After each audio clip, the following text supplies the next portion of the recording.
We are still in the series Resilience, talking about how to make us as first responders resilient through all this and through the things that we do. Like I said earlier, I'm starting my 27th year.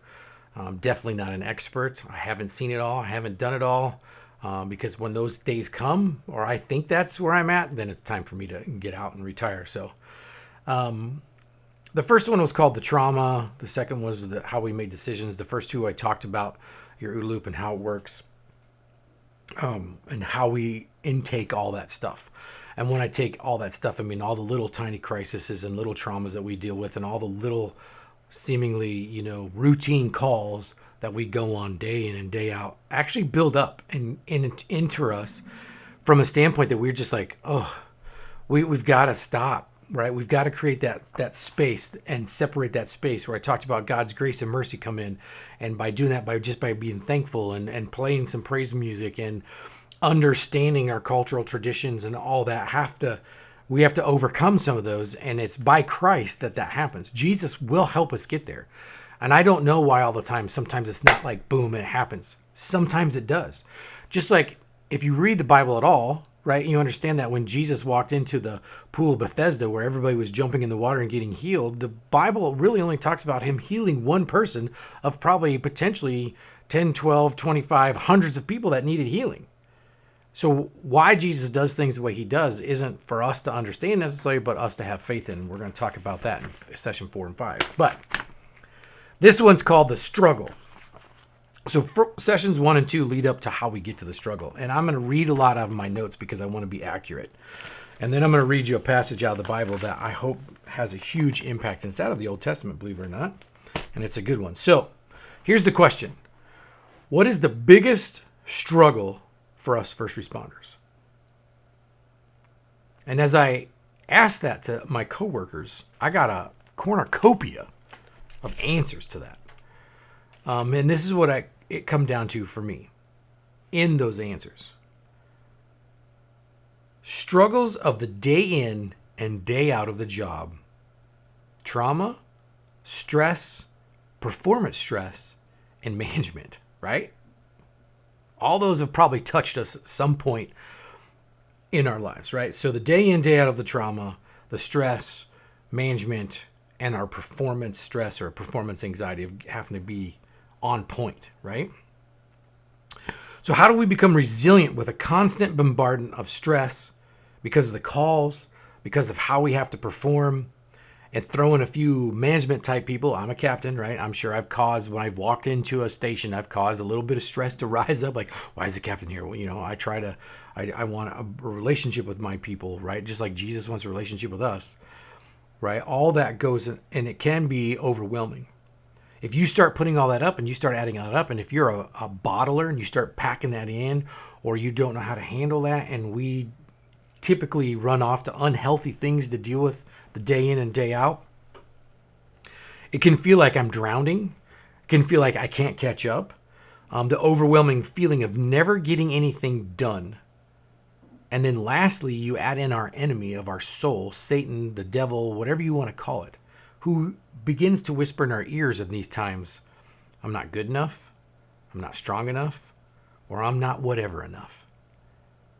You see this enough, it wears you down. We get tired. When you work 10, 12, 24-hour shifts and you're just constantly running, you get tired. And it's when we're in those tired moments that the enemy likes to lurk around and begins to whisper in us. We have to be able to understand who the enemy is when they talk to us and who our Jesus is when he talks to us, because they are going to be two completely opposite messages.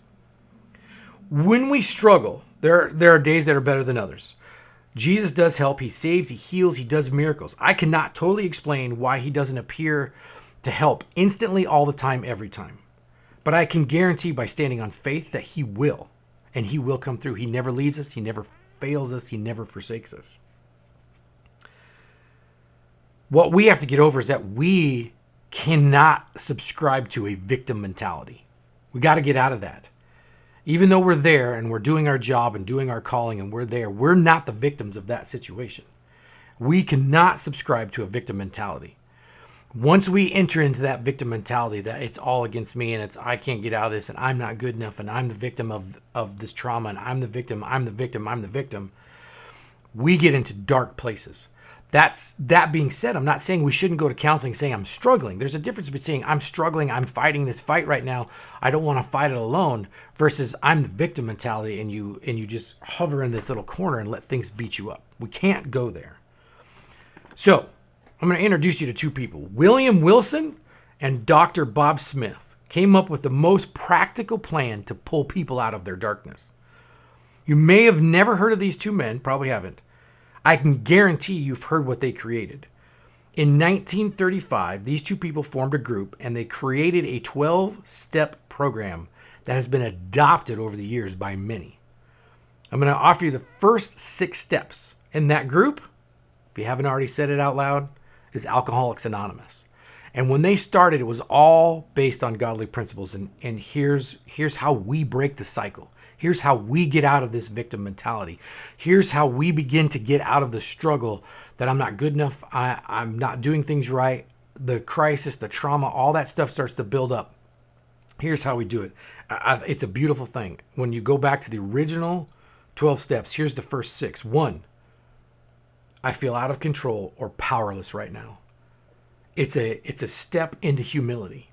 We have to humble ourselves at some point. Remember, I've said all along, we have to believe in something bigger than ourselves, which leads to step number 2.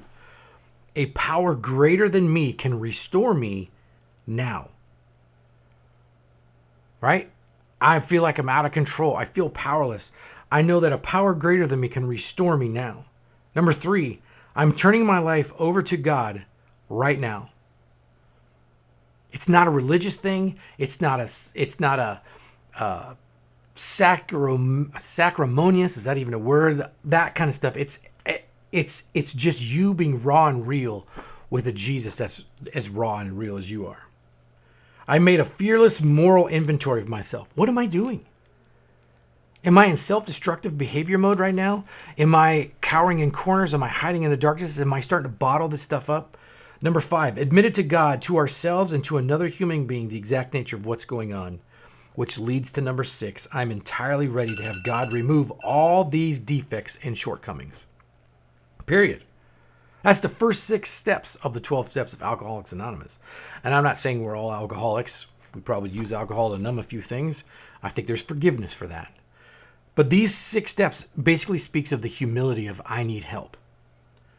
And I'm just going to read what I wrote. Be real. This is not a time for fake religious prayers. Allow yourself to be open and honest. It could be just you and God and a really good friend. Make sure you're with someone of the same sex, though. This kind of raw moments should not be shared, you and another female, especially if it's outside of your marriage. Because we know what will happen. Satan loves to destroy things. So make sure it's with someone you can be with. Have faith that something will happen. And I'm probably going to go a little bit over my 10 minutes. I hope you hang with me because I want to read this to you. And this is my end point to this. Moses takes the Israelites out of Egypt and they're wandering. And I put this in here to end with this on purpose. Moses demonstrates that God hears our prayers and we can move God's heart to change. So it basically starts with this. And the Lord said unto Moses, I have seen these people, and they've done crazy things. This is in the chapter about the golden calf. They build a golden calf. They're doing all these sin things. And he says, and behold, they are stiff-necked people. Therefore, let me alone. My wrath will wax hot against them, and I'm going to consume them. I will make them, and I will not make them a great nation. I'm going to make you a great nation. And Moses says, Lord, why does your wrath wax hot against my people? You've brought them forth out of the land of Egypt with great power and with a mighty hand. Wherefore shall the Egyptians speak and say, for mischief did they bring them out to slay them in the mountains, to consume them in the face of the earth? Turn from my wrath, turn from your wrath, turn from this evil against your people. Remember Abraham, Isaac, and Israel, the servants that swear by thy own self, that said unto them, I will multiply your seed to the heaven, and all this I have spoken of. This is in chapter 32, verses 9. Moses stands in front of God and pleads for the Israelites. Don't wipe them out. You've made promises.